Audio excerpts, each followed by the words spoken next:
Hey everyone.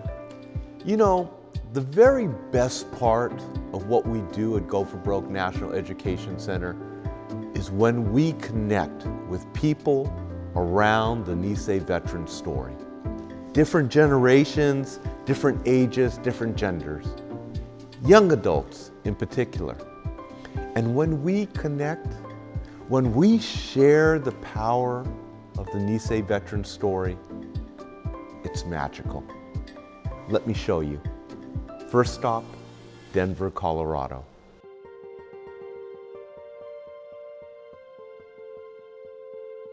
Hi, I'm John Campbell. We're here at Fairmount Cemetery in Denver, Colorado. I'd like to welcome Go for Broke National Education Center and specifically Mitch Muckey.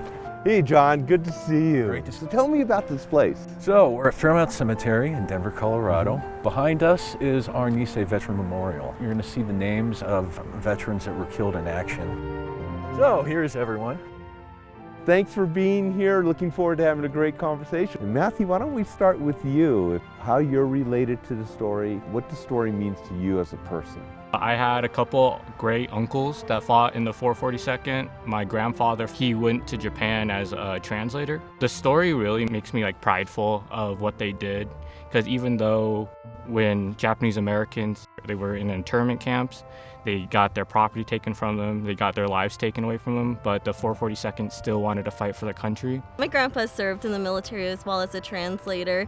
My great uncle did as well. I see a lot of vets coming home now and that powerful story, and for me, it's to carry that forward, that bravery. My great uncle, George Sakato, served in the 442. His best friend was shot right in front of him and died in his arms. For a lack of better words, he was just pissed off. Went by himself and he captured multiple Germans by himself. It's nice to have heroes that you can relate to. One time when I was playing baseball, I was on second base and a kid just came up to me and asked where I'm from. And I said, Denver. And he said, no, where are you really from? My great uncle receiving the Medal of Honor has really made me reflect on my Japanese heritage. Showing that bravery gives me motivation to give back and raise voices. We can honor those who came before us and really continue to build up the community. What's important is what you do for other people and what you do for your community, and I think that's what he really embodied in his life. What would you say to him if you were here today? I'd let him know how much his life and legacy has had an impact on my life. Oh my God, why am I crying? I've seen the interview with your great uncle where he talks about holding his best friend. Now you got me crying. It brings up the saying, Okage-sama Day. Because of them, we are. We're sitting here because of them. The story may be 80 years old, but you can see that the identities of these young folks continues to be shaped by the Nisei veterans' legacy. Colorado is a state rich in the Japanese American history of World War II. Amachi concentration camp, Governor Carr welcoming Japanese Americans to come live in the state, Medal of Honor recipients like Joe Sakato, the 4-generation-owned Pacific Mercantile Company. We are so proud to be engaged with them all. Your father was a part of the unit that liberated the satellite of Dachau. Yes. What did he tell you about that?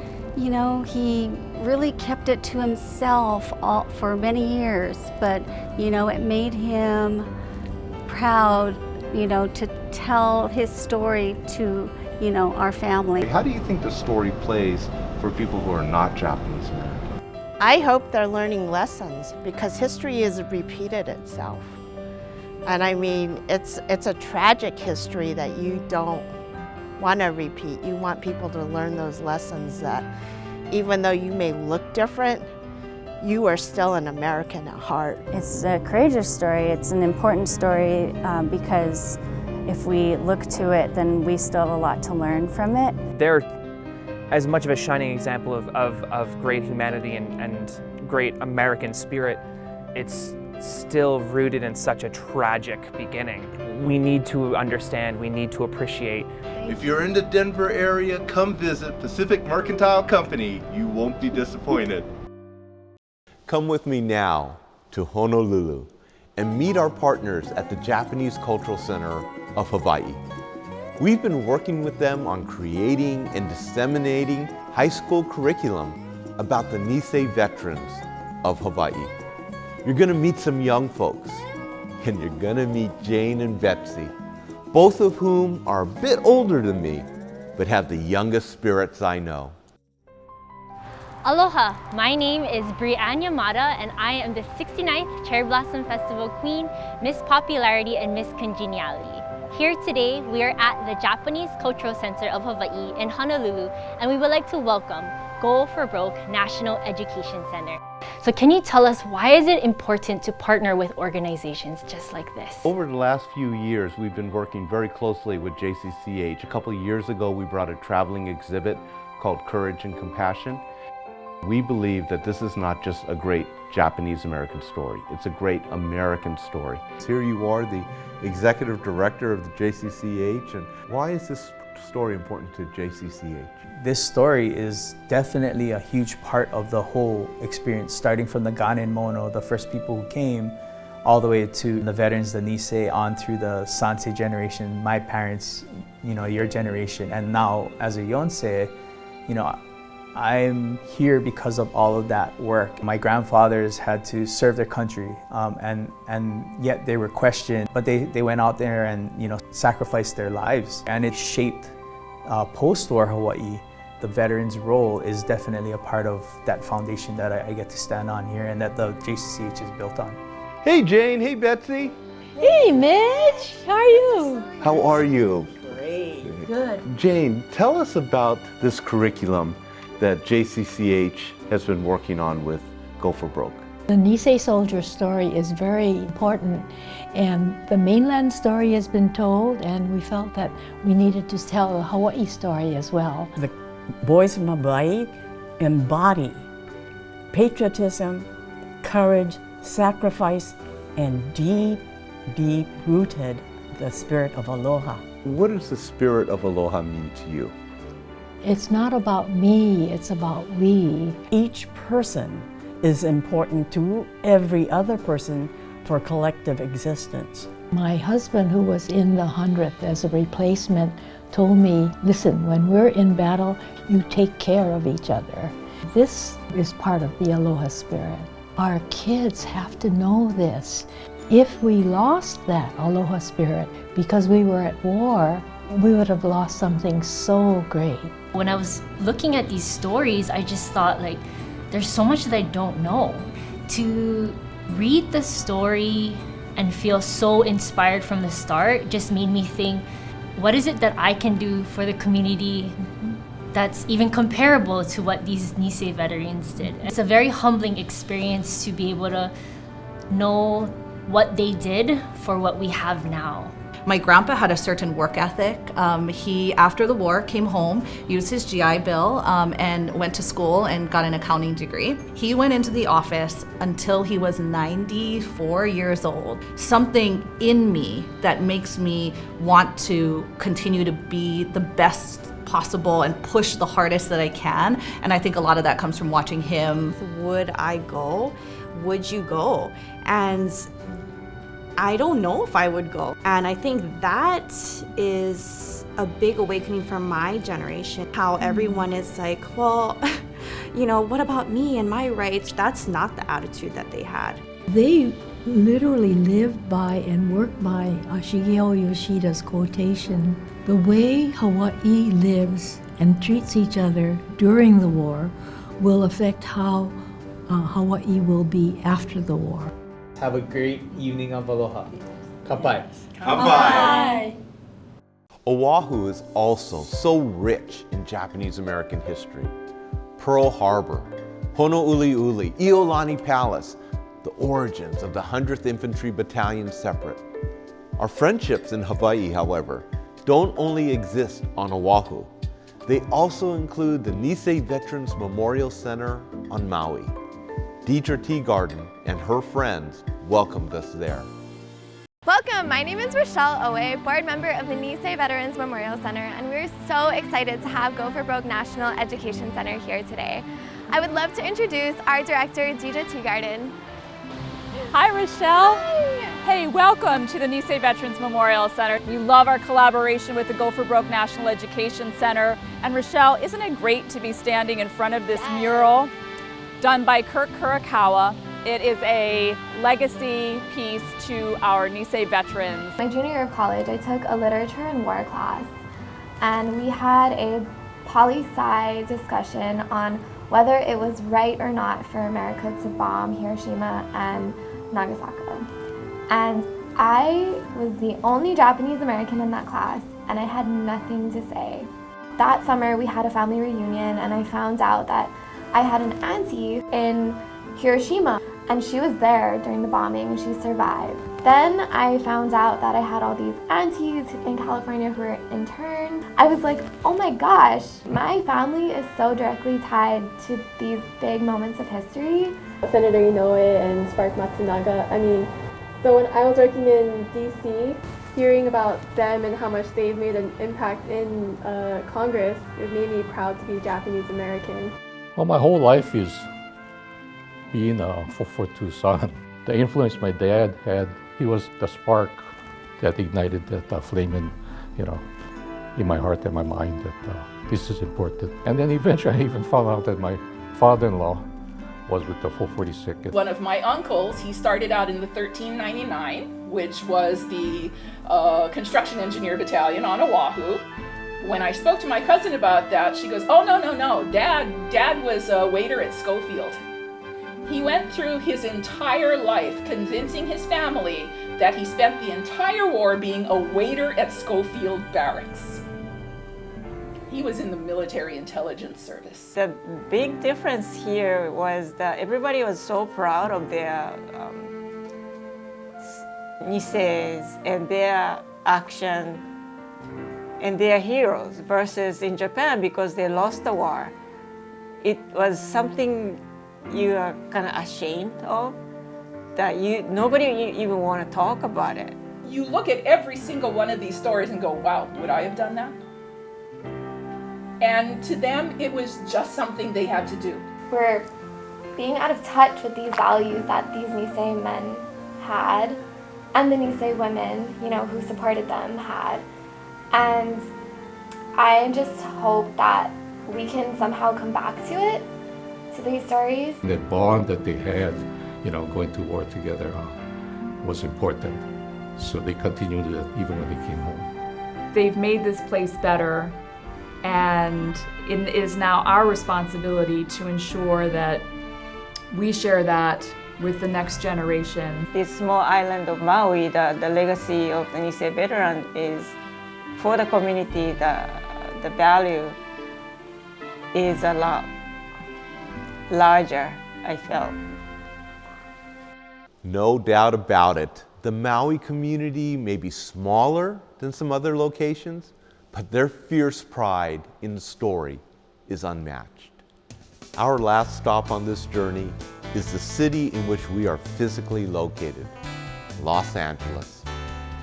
When I first came to Go for Broke National Education Center, one of my goals was to create and nurture a cadre of young adults, a group of individuals who would care for and protect the Nisei veteran story, who would connect with it in their own unique generational way, who would be the ones to carry the story into the future. We now have this group. We call them the Torchbearers. Hey, I'm Sierra Kato, and I'm here at the Go for Broke Monument, located in the historic J-Town area in downtown LA. And the Go for Broke National Education Center has been working on something very special right here. So to tell us a little bit more about it, let's meet a couple of friends. Hello, hi, hey. So this is Stacy Toji and Emiko Kranz, and they're both on the board of directors of Go for Broke National Education Center. So I've been hearing a lot about something special happening here. Would you mind telling us a little about that? Yeah, definitely. We're actually standing right next to the future home of the First Street North building project. Go for Broke is in the process of building a 6-story building. Another amazing thing about this project is that it's reactivating this part of Little Tokyo that used to have so much life in it, but was taken away by eminent domain. So what we're all looking forward to is reclaiming this space and giving it some new life. So Stacy, I heard you have a family member on the monument. Do you know where they are? Yeah, absolutely. Mitch actually just showed me today. This is my Uncle Pius Yanagi. He was 442. And it's really special to me because now every time I'm in Little Tokyo, I can come and say hi to Uncle Pi. This is random, but I just wanted to ask, like, you know, you're both on the board of directors of Go for Broke National Education Center, but you're also both really young, and I guess I'm wondering why. Actually, there are a lot of young adults like us who are actively engaged with the organization. We do a lot of really wonderful work with them, and I heard they're actually getting breakfast at Far Bar right now, so y'all Without us? Oh, we gotta get in on that. Come on. Let's go. Hey, I'm here at Far Bar in Little Tokyo, and apparently the torchbearers are inside having breakfast, so let's go find out why Go for Broke National Education Center is so important to them. Thank you, everyone, and thank you to Far Bar for having us here, and look at the spread, and really it is a multicultural breakfast. So let's dig in and have a good conversation.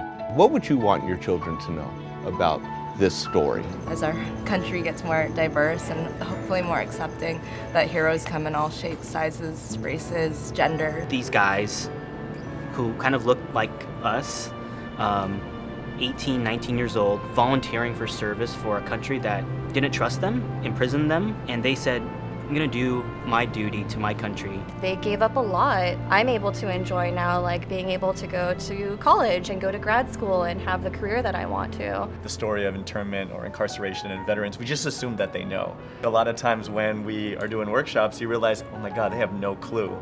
Maybe didn't even realize that a family member, right, was connected to a particular story. I remember when I first heard that, most highly decorated unit, well, something's wrong with this. It just didn't fit my worldview as a 10-year-old kid about who Japanese Americans were in America, right? And then to embrace it and say, damn, we were bad. You know, these guys did something nobody else did. For your generation, for your age, for your background, for your experiences, what does this story mean to you? You know, we can take the vets as inspiration for others who might be in communities that do face racial discrimination. So, you know, I think it's a very important story to tell. I'm lucky that I had this entry point, which was my family, but I think anybody can come on board because it's clearly like a really fascinating story. Heck, we're at a restaurant right now in Little Tokyo, owned by a third-generation Japanese American, right? If these guys hadn't done what they had done, would he be able to own this space? You know? Or would this space not even exist? Would Little Tokyo not exist? A lot of it stems from this story of grit, sacrifice, and just commitment to your family and your community, and honestly, like allegiance to your country. Some of the emotions I had growing up being a mixed person, I thought I was being dramatic, but then hearing, you know, all these other people's stories, bonding over that shared trauma. One of my sorority sisters had said to me, like, who do you think is more American? And she pointed to herself and then a friend next to her. It was like I was not American.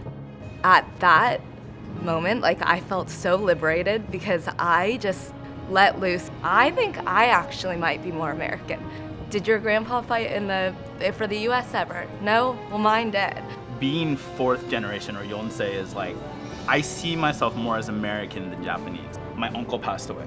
I found out in his obituary, you know, that he had served. Sorry, give me 1 second.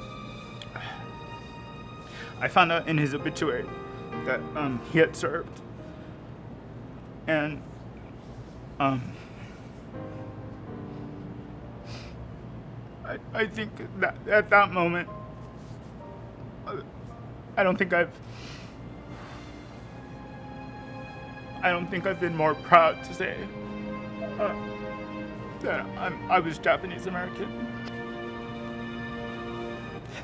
Sorry. No, man. You know, you are carrying on the best of your grandparents, and in doing so, you keep their legacy alive. So while they made you proud, of being Japanese American. I think you make us proud.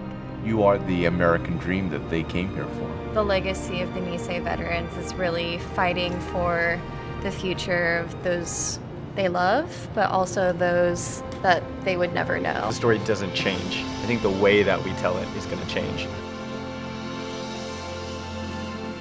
I hope that you've enjoyed meeting our friends and supporters from 4 different locations. Clearly, you do not need to have a veteran in your family to identify with the story. You don't need to be Japanese American to identify with the story. You only need to appreciate the values of courage, sacrifice, and obligation to others to identify with the Nisei veteran story. The folks that you just met are the essence of Go for Broke National Education Center and the work that we do. As Emiko said at the far bar, the legacy of our Nisei veterans was in fighting for the future of those they loved and those they would never know. Okage-sama de. Because of them, we are. Because of them, we will continue to be.